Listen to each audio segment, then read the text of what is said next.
So hip hop just lost one of its most important and controversial guiding lights, a woman who was never on record, but whose story is on dozens.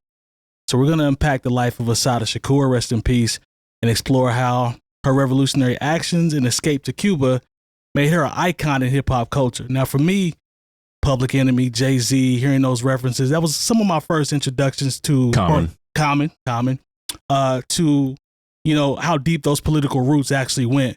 But while many artists celebrate her, the U.S. government still lists her as a domestic terrorist. Now, as the godmother of Tupac Shakur and the subject of Common's, to your point, tribute song, a song for Assata, which is one of my favorites. Why has hip hop, more than any genre, been the primary vehicle for keeping Assata Shakur's controversial story alive for new generation? We're all familiar with, we've been outside, so we know, but why hip hop? I think part of it is because despite the corporatization of hip hop that we know now, you know, there was a time when the music really was about protest music. It really was about the counterculture, if you will, you know, and while the United States government, they're going to deem anything that's counterculture as criminal. You know, that's what they did to the Panthers. You know, there are still people to this day who would, you know, if they were fans of Richard Nixon, you know, if they were fans of J. Edgar Hoover, you know, they're going to think that anybody who is upsetting the apple cart, if you will, you know, is someone who needs to be dealt with as a criminal. Yeah.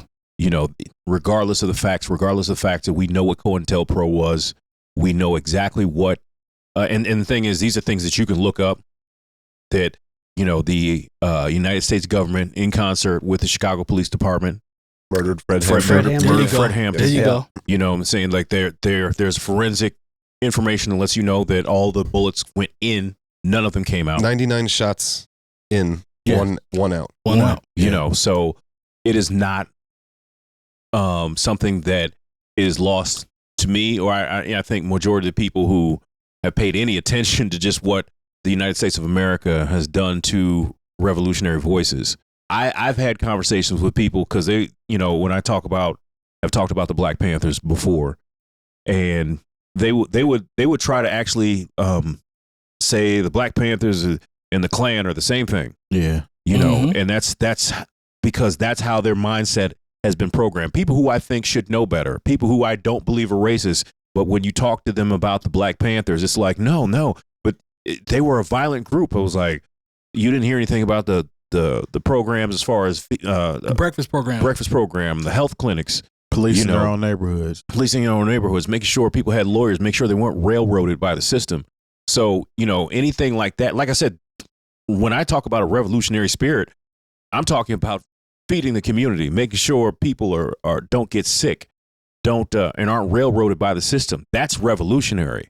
You know, I'm not talking about just running up, you know, in City Hall with the pistol grip pump or whatever. Like that's something else. That's a narrative that has been created by people who do not care about the actual message that was and don't actually care about what was actually done as far as, you know, the Panthers or whatever counter-revolutionary. Yeah, because the wrong people were using or exercising their Second Amendment rights. You know, because you have to understand, look up I believe it's the Mumford Act in California. You got to understand, like, you know, I know the GOP, the right, Republicans, whatever you want to call them now, you know, they're all for Second Amendment. But when it was about the brothers in Oakland arming themselves, all of a sudden, it was like, well, we need some. That's why the gun laws in California are what they are. You know, at one point, it wasn't like that. You could have you could have that thing on you, if you will. But as soon as like the brothers in the leather coats and the berets, he wanted to make sure that the police were doing the right things in the community. It was like, well, wait a minute. Everybody doesn't really need to be armed like that. I'm gonna give you so those same people who are about militias and standing up against the tyranny of the government, as soon as it was people who, you know, look like this, it was a wrap on that. So once again, do your Googles, do your research. I'm gonna do a slight flex here, and then I'm coming to you, Spoolz. But y'all know that I'll always mention Dick Gregory because I had a small, very minuscule relationship with him. But he told me that this was one of the people that was done wrong, had all the great intentions, and he told me this was somebody that he had no problem speaking on her behalf at any time. But Spoolz, jump in, man. What do you think about hip hop in terms of, preserving what her legacy? It's the perfect vehicle for it, I think. It's really interesting looking at those times in the country back when she was around and what was going on in the country as far as like the domestic terrorism is concerned. The 70s were wild in this country, man. Late 60s, getting into the late 60s into the 70s, like bombings common at federal buildings, ROTC building, just different things like that. Like it actually, political violence wise, was far worse in the 70s than it is right now, for sure. And it's just something to put into perspective. Like what's going on right now is horrible. Just I don't know, it's not good. But the 70s were there was a lot going on, man. A lot of people were wanting their rights that they deserved a long, long, long time ago, and that they never should have been withheld. And it was all kind of coming, together at the same time. So that's also interesting too, is that like when she left the Panthers, she was a part of the Black Liberation Army, and that's what was deemed a terrorist organization, even though it wasn't really an organization. It was just more of an ideal, similar to kind of like Antifa, right? Which is just anti-fascism. It's just a figment of a lot of people's imagination. I'm just saying. I mean, and then that's when she kind of, obviously, when she went to jail for that thing that happened on the highway or whatever, and broken out and all that stuff. But the evidence was like stacked against her, and she, so yeah, I don't know. Because her hands were up or something when she was shot or something. Yeah. So yeah, it's when you follow all the way all that back and you kind of mirror it to kind of stuff that's continued to happen, and when you think about hip hop's again early revolutionary period of time, and even into the 90s, and even still today, depending on the artist, it's definitely deeply rooted in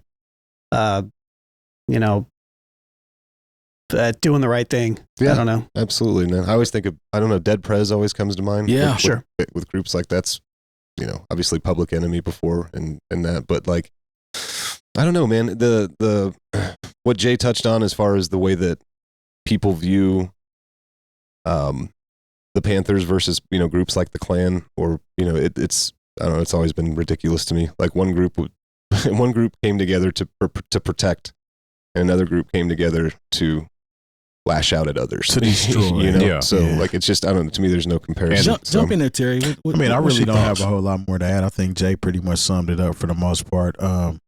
It's just, even Brad bringing up, it's the perfect vehicle with it being hip hop. Essentially, hip hop was an against the system movement at one point in time.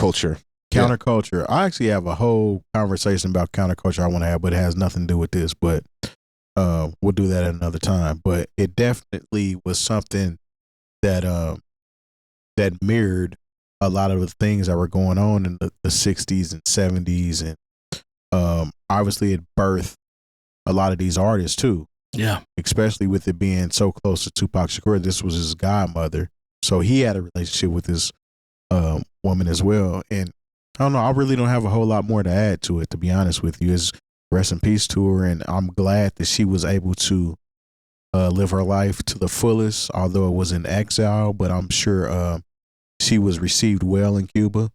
She was. And it's an interesting thing, actually. Like if you go back, like Fidel opened his arms up wide for her. It was a way for him to show his disdain for the capitalist, American imperialist, but that whole time, man, it really, I highly recommend, like there's a Ken Burns, I'm a big Ken Burns fan, as you guys remember from years ago when I talk about it all the time, but the Vietnam War documentary, it's like 8 or 9 parts, maybe more, but it goes not only into the war, but what was going on in the United States during all that, man. It was just it was a wild time. It was a really wild time. They still shoot up, who did we just bring up that was killed in Chicago? Fred Hampton. They still shoot up his gravesite. Facts. That's crazy. They still shoot up Emmett Till's, like the sign. I was going to bring this up, actually, that Mike and I had this discussion. We were talking about this last night or 2 nights ago. We're chatting. Yeah, the other night, yeah. my brother and I don't think I was on the podcast or mentioned it, but last year we go on these road trips every few years, and last year we went down through Memphis, like we went south, and we wanted to go through Mississippi and then came back up, man. But we went all through the Delta, and stopped at these places that, you know, I think everyone should know about, and I think are important to our history to know about. But, you know, the courthouse where the 2 white men that killed him were let off. Mm-hmm. Like there's a marker there. So we, you know, saw that. The Bryant's grocery store. Yeah. There's we stopped in front of that. It's kind of in shambles now.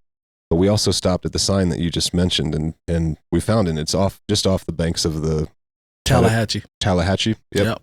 So Jay's 100% accurate when he said they had to make this sign. I don't remember if it's just completely steel now or what it's made out of, but it had been bombed, shot at, set on fire, you know, defaced over the year. Like all this stuff had happened to it, to where they had to build like this massive piece of steel that no one could mess up. It's just sad. Did he go the Carpathian? It was bombed, stabbed, shot, killed. Yeah. A sign. I hate a sign. Yeah, but it's a sign. Yeah. But and this is the thing, is like you're just, you know, for people who are trying to have this erased, I can only assume that's their problem. It's like you're just confirming what people think about you and your racism, to where here is a marker where someone died clearly because of racism. Yeah. And you shoot up the sign. Yeah.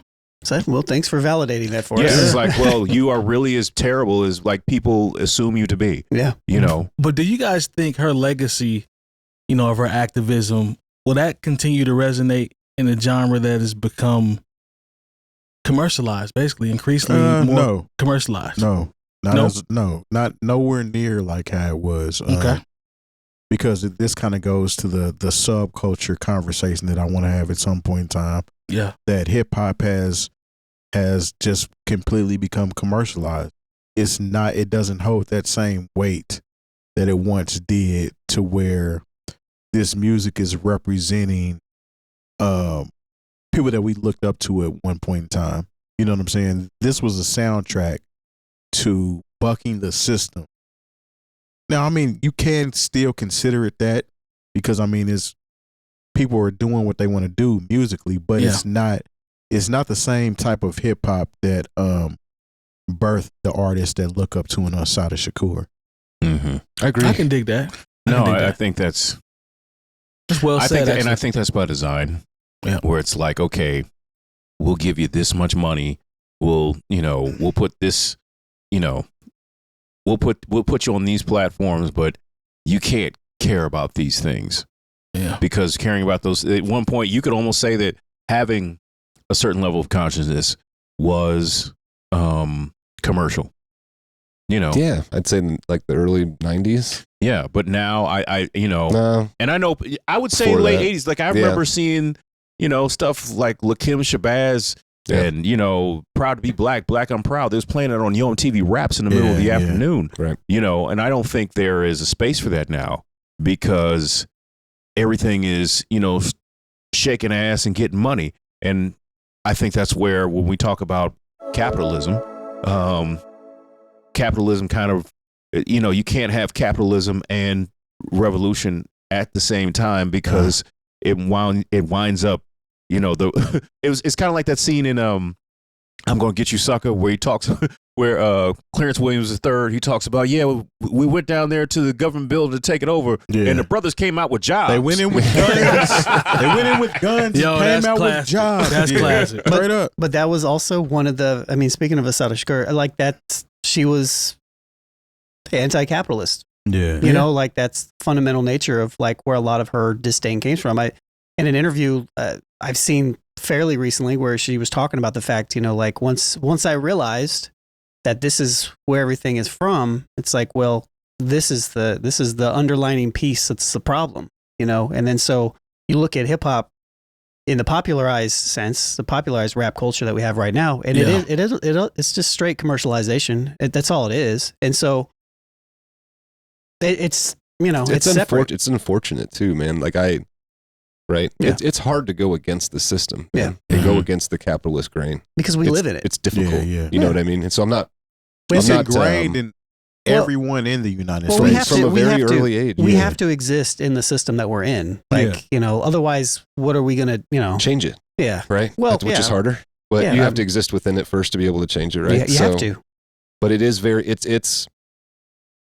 it's difficult, man. It's so people don't want to have a voice anymore. Like when it comes to music, they don't like if you talk to a lot of artists, they can't tell you anything politically. Like if you ask them a political question, to them it's more so about getting money and that's what everything care of comes family, down to. things of that nature. But it goes down to education. It goes down to what is taught to us at a young age, right? It's to me, it speaks less about the artist and more about the underlining thing. Well, when people like D1 come out and say some of the things that he has said, and the retorts from people are, well, you're broke.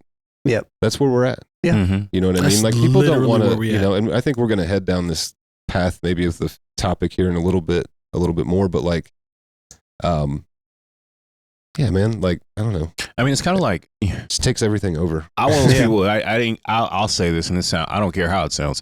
I didn't care whether or not, Young Thug went to jail or stayed there or not, because I remember what he said, about the Mike Brown situation. We out here iced out, we having money, and then all of a sudden you wind up incarcerated, and all of a sudden it's about. I felt the same. What was his name? A$AP Rocky. He said some also kind of off-brand. We get money. I can't be bothered with black people's problems or the struggle. But then he winds up in jail overseas somewhere, and he wants everybody to care. Oh, he almost ended up in jail here. Yeah. He got pardoned by Donald Trump, I believe, too. Yep. Yeah. So, I mean, but once again, you're seeing how these people like Lil Wayne, Kodak Black, these people. I'm sorry. He went or helped getting back. He did. Yeah. They wind up cozying themselves up to the power structure. So, how are they going to speak on anything revolutionary? Or not even revolutionary, like just basically speak on behalf of the places that they come from. You can't speak on the struggles of the people who are in Harlem or in Duval County or not even Duval. That's Jacksonville. But I'm talking about, it's not awesome in Miami, always, because the thing is like when I go to Miami, like I said, I go out and have a good time, but like, in between going to the good times, you see how dirt poor certain parts of Miami are. Facts. And there's a real struggle there. And you got to understand, like, the artists from those places are not trying to talk about that, because it's like, well, wait a minute. They'll talk about, I came out of the gutter and I got it out the mud, but they're not going to talk about the systemic problems that the people who live there are going through, because that is not profitable. It's not entertaining anymore. You know what I'm saying? We came up and we're fortunate enough to come up in an age where we seen hip hop do what it did to make it to where it's at now. So it went through a lot of changes, but it went through a lot of changes with a lot of brolic, so to speak. A lot of, I'm going to speak about what I'm going through because this is what I'm going through and this is me and this is my life. And I want to do this to get money, but money isn't the main factor, the main key. I want to bring light to a lot of this stuff. People nowadays don't care to bring light to a lot of socially demeaning situations that they might have grown up or came up in. It's more so just talking about what they did to get out of that situation. It's not talking about the political version of it. You know what I'm saying? Fight the Power is one of my favorite videos ever. But, even when you talk self-destruction. Yeah. Like, these videos were, y'all know these videos when they came out. Like, because I they were love played every day after school. Yeah. These videos has like NWA videos. Like some of them videos are iconic because of them bucking the system. A lot of that stuff. Or talking about their circumstances in the video. Yeah, that was the nature of the game. It pushed it to the forefront so I could say, yeah, I'm way out here in the Midwest, but damn, that's what it looked like. Yeah. That's what they going through. But I'll also say, back to the original point, there still are artists that exist in this space in hip hop that do speak on these things. D1 is one of them. Mm-hmm. Somebody that I think is super talented that is always talking about America imperialism is Locksmith. Yeah. And he's super talented. There's a cat from St. Louis, Tef Po. Yeah. Shout out to him. Yeah. He's always down to Immortal to give you that word. Yeah. Vic Mensa's always talking about this stuff now, Yeah. especially in, he's getting a little older. I mean, he's younger than us, but like he's dropping wisdom all the time, he's becoming super vocal. Sure. Yeah. And I think so, like we do have these artists that are doing it. It's just that typically speaking, the most popularized, most commercialized artists, that they're not revered, they're not pushed in that particular type of manner. That's another reason why somebody like Kendrick Lamar was so special for a period of time, because he was able to cross that boundary and still kind of keep that revolutionary spirit in a way, in my opinion. Yeah. That hip hop has always kind of had, and more. But like outside of him though, and I mean, him doing that at this Super Bowl was like the apex. Sure. That's why he's revered as one of the greatest. You know what I'm saying? But like the commercialism has taken over the art form, where at one point in time the art form was just to buck against the system. You had a few sprinkled in that were in it to have fun. Kid and Play, MC Hammer. You know what I'm saying? They were there to have fun, and it was still hip hop. But when you think about the majority of artists at one point in time were all politically charged in one way or another. You can say NWA was politically charged. Absolutely. I was telling you what was going on their first album, especially. Definitely socially charged for sure. Yeah. Absolutely. So it's not that there's none that exists. It's just that I feel like it's gotten so far away from that core energy that as a whole, I don't think it's going to ever go back to and that. so that's why I always, and we've talked about this in the past too, and then we can keep it moving, but I feel like there's a distinct difference between commercialized rap music and what hip hop culture kind of is. Right. Absolutely. And I still think at the, tell me if I'm wrong, but I still feel like at its root, hip hop still has that. No, it does. But so often we get, shoved in our faces that this is what hip hop is. This is this commercialized thing. But, that's why I always kind of push back a little bit. I was like, no, that's just popular music. That hip hop rap music is just popular right now. And because it's popular right now, just because it's a black face or just because it's a white face that's rapping doesn't necessarily mean that it's representative of, the fundamental elements of what created the genre and the culture in the first place. Yeah. Right. I think that started getting muddied at some point too, when I started hearing people say doing XYZ for the culture.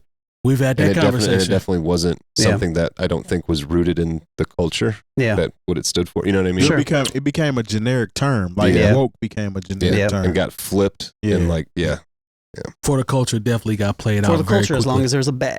There you go. Right. I mean, it's just that kind of is the antithesis of the culture, right? And it's just that, like, this will be the end right here. I think the sad thing right now is when we talk about Assata Shakur and who she was and what she meant to, the struggle, if you will, is that so many rappers who are popular right now, probably have no idea who she is. I guarantee you, Ice Spice or BX the Plug or Sexy I've never Red heard of BX the Plug. have no idea who Assata Shakur is, and I mean, I think that's sad. It is. Big Boogie doesn't know anything about Assata Shakur, but that's not. I feel like you're naming a bunch of rap names. I'm not sure they're actually rappers. Yeah, I could just be saying they things. are actual rappers. They're rappers. Isn't it Big X the Plug? It is Big X the Plug. Yeah. Okay. Big X. Okay. I'm thinking X the Plug. I was like, who's? I don't know. I'm thinking the Bronx. Shout out to the Bronx. The other people were right. What about A Boogie? It's A Boogie, right? Not Big Boogie. No, there's a Big Boogie and A Boogie. I think Big Boogie's from Memphis, right? Yeah. None of them know who Assata Shakur is. I stand corrected. They don't read books. I'll fool with Big X the Plug. You gonna do them like that? Yes. But that's more of a fundamental. That's more to me. What that speaks to, that has nothing to do with hip hop necessarily. That's our society. Yeah, that's our education system. That's the war on education. That's the war against diversity. That's the war on intellectualism. Yep. Yeah. Yep. And so it's a whole nother conversation. Some of that's our fault. Thank you. That's actually where I was headed. I was like, we kind of have to look at ourselves. Yeah, you're right.